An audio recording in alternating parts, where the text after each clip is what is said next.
But also speaking of the Chiefs, I saw this. Remember the long-standing Travis Kelce, George Kittle debate, which for fantasy purposes and others, because Kittle it feels like for 2 years we've been like, can we get Kittle more involved?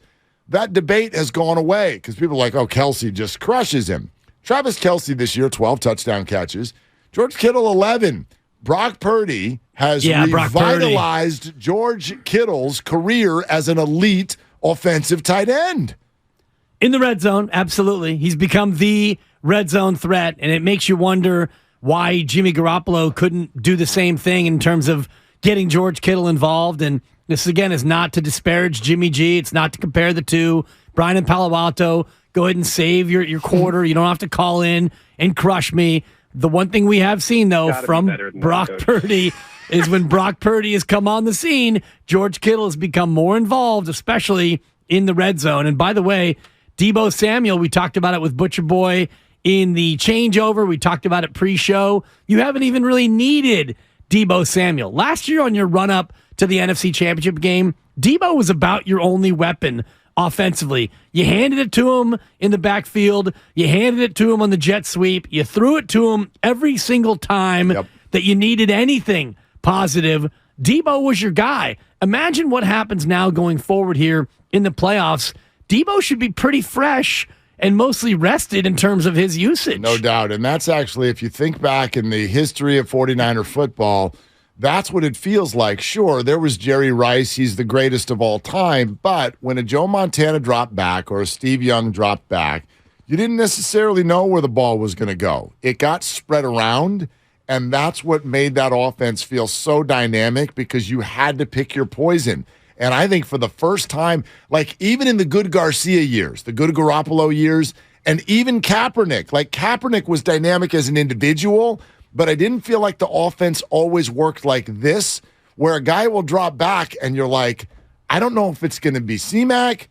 I don't know if it's going to be Kittle. I don't know if it's going to be Ayuk. Now get Deebo back in, Juwan Jennings, and the rest. Like it can come at you from so many different directions. And when Brock Purdy releases the ball, like already in 6 games, as a TV viewer where you can't see where the ball is going, he releases the ball and you just have this inner confidence that the ball is going to be in the right spot. Not 100% of the time, right, but 80% of the time it's in the right spot and 70% of the time it gets caught. And that is like with this group, I don't see how that's stoppable. So therefore, there are other good teams in the NFL, obviously, and there's a lot that is left to chance. It's a funny-shaped ball. But to me, if this thing doesn't end up at minimum January 29th in Philadelphia, if it doesn't at least end up there, I'm going to be massively disappointed. It'll be a disappointment, yeah, and we'll all look at, well, of course, no rookie quarterback has ever led his team to the Super Bowl and won it, so we can look at that as a, quote, excuse. And the only thing that would shock me is if Brock Purdy suddenly became Mr. Irrelevant again. If Brock Purdy has a 3-interception game, if Brock Purdy starts to turn the ball over, that would surprise me because he's shown such a great level of competence over the course of this game. And Kyle Shanahan is scheming it up to where you're not asking Brock Purdy to hold on to the ball and take a lot of deep shots. It's get the ball out of your hands. You've got McCaffrey, Ayuk, Kittle, and Deebo. Throw in a little Eli Mitchell, and you've got Juwan Jennings on third down. You've got Kyle Juszczyk if you need him. He had a couple carries, and he had a couple catches. You've got so many different weapons that you're basically telling your rookie quarterback, just run the offense, get the ball out to the right guy, and let them go ahead and make the plays you need to make. He sees it. Right. He sees it. He sees the play. As our quarterback coach, his quarterback coach came on our show and told us that his acumen, his IQ in terms of seeing it is so high, it's surprising so many teams passed on him. We have a fun What Are You Doing here in about 4 minutes, okay? But let's get started with your calls. We'll take as many as you can muster today. 888-957-9570 as we celebrate a 10-game win streak and heading into the playoffs. As, by the way, can we look this up? I haven't even looked this up. I know that it's almost always the case that the 1 seed with the bye is the favorite. But are the Eagles the favorite in the NFC, or have the 49ers surpassed them? I wonder. It feels like everyone I talk to is expecting saying that the 49ers are the class of the NFC. Mark in Corte Madera, you're on with Willard and Dibs. Hey, Mark, what are you doing? What's up, fellas? I'm just trying to stay dry in all this wet weather. Woo. So, but what I wanted to shout out is Brock Purdy, and two things real quick.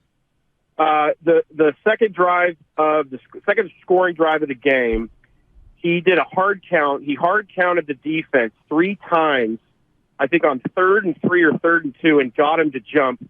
To me, that was my quiet little secret play. Showed super confidence, veteran leadership. It just, I don't know, that just blew me away, his confidence to be able to do that. And then 2. Oh, yeah, go ahead. Oh, I'm sorry. No, go ahead. No, go ahead. No. No, you, then me, right. then, yeah, go ahead. And then number 2, guys, I get into an argument with my buddies at work who were all our diehard Niner fans. I got to know, I believe Shanahan has not opened the playbook up per se for Purdy, but Purdy's just executing the plays Shanahan's always had when we had Jimmy. And this is not to knock Jimmy, but Purdy's pocket poise, his confidence to stay in there, make the throw and take the shot. I just hate to say it, Jimmy had happy feet and would want to just immediately check down when he felt the tiniest bit of pressure. And thanks, guys, for taking my call. Thanks, Mark. Can we swing the pendulum in the other direction for a second? Sure. I feel like for 4 weeks, and this is fair, we have consistently said, look, this is not to knock Jimmy. How many times have you heard that sentence? A lot. On this radio station in the last month. Not to knock Jimmy. Yeah, not to knock Jimmy. But can we swing it in the other direction for a second? You're allowed to say you think Brock Purdy's better. You're allowed to do that. That's fair. You can say that. You got a better winning percentage as a starter. Yes, That's for sure. Yeah, that's I got caught up in Garoppolo mania. He's got better winning percentage than Patrick Mahomes, too. Listen. Best winning percentage in NFL history, Mark.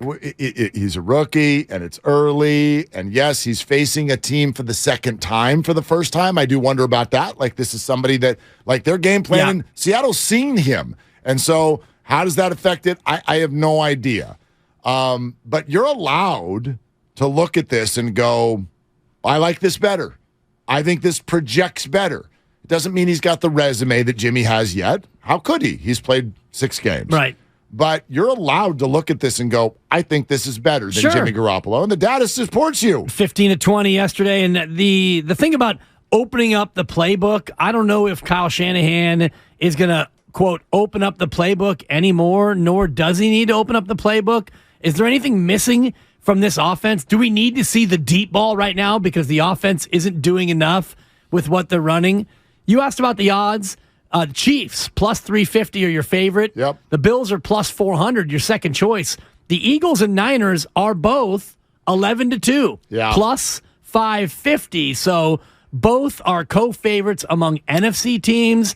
Then it's Cincinnati, the Cowboys at 12-1, and everyone else is north of 20-1. It's fascinating, actually. And That's I according wonder, to DraftKings. That's according to DraftKings, DraftKings. right. So I've actually got the whole board of books, and there are some that have the Eagles favored over the Niners, and some that have the Niners favored over the Eagles. It goes back and forth. DraftKings, they're even. Caesars says the Niners are plus 450, Eagles plus 550, but FanDuel has the Eagles plus 500, Niners plus 550.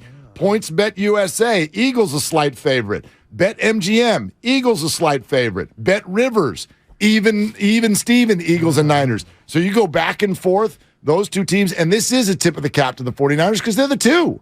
They're the 2 seed, yet some books are putting them as favored over the Eagles. That I think it's that a coin tells you. toss based on all the different books you look at. And if these two teams do meet in the NFC Championship, assuming both win in the fashion that we would expect, the Niners win twice, the Eagles win once, that game might be a pick 'em. It absolutely could be.